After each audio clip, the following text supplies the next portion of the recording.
Good morning, this is Nick with Santee Lakes again for the month of July. This month I'm going to be talking to you about topwater frogs. If you've been out to the lakes lately, you know the weather's been hot, water's been warming up, the weeds are growing. There's a lot of weeds in the lake. We do our best to manage it, keep the weeds at a real easy-going level, but if you know what you're doing, you can actually use the weeds to your advantage and catch a lot of fish. That's where this guy comes in. This is my favorite bait in the summer. It's topwater frog. So you can see it's just a little piece of rubber, looks just like a frog. It floats on top of the water. A little weight in the bottom will keep it upright. And there's a big old hook in there. Now this hook is curled upward, so you're not going to be pulling weeds off of it every time you cast, which is nice in the summer. But you're going to want to fish that with a braided fishing line. I have mono on my rod right now. I'm going to show you in a second how to fish these things. But braided is better. Mono's got some stretch to it. It gives a little bit.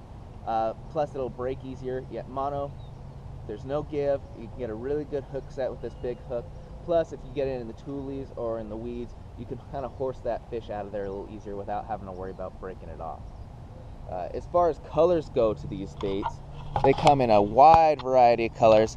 As you can see, this green one here just looks like a regular frog. This black and yellow one I've caught a lot of fish on. It's seen better days. This one's actually even just a shad color. It's not even a frog. They also come in, they look like mice, rats. I've even seen some that are baby ducks, all of which are prey items for the bass. They eat them naturally, and they go nuts for them in the summer. So let me get my rod here.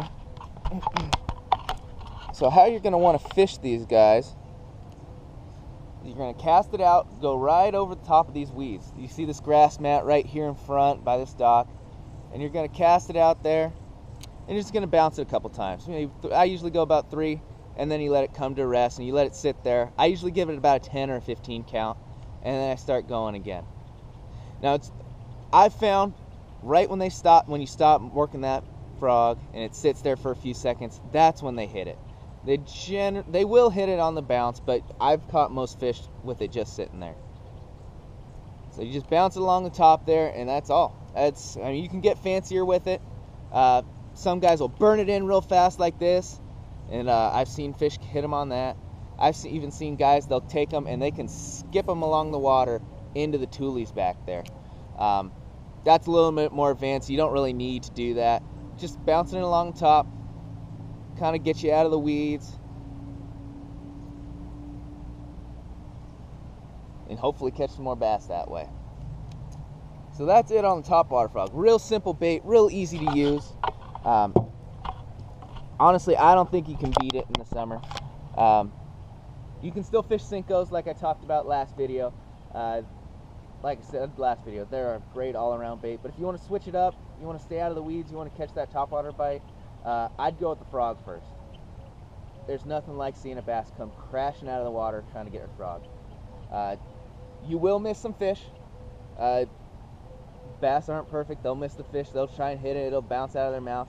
But you're going to get a lot more bites. I've noticed I get a ton of bites on these frogs. I catch about a little bit more in the summer, but it's about average with the Cinco. So that's it. Come out to the lakes. July is National Park and Recreation Month, so we've got a lot of special deals and discounts peppered in throughout the month. Visit santeelakes.com to find out what they are, and looking forward to seeing you out here.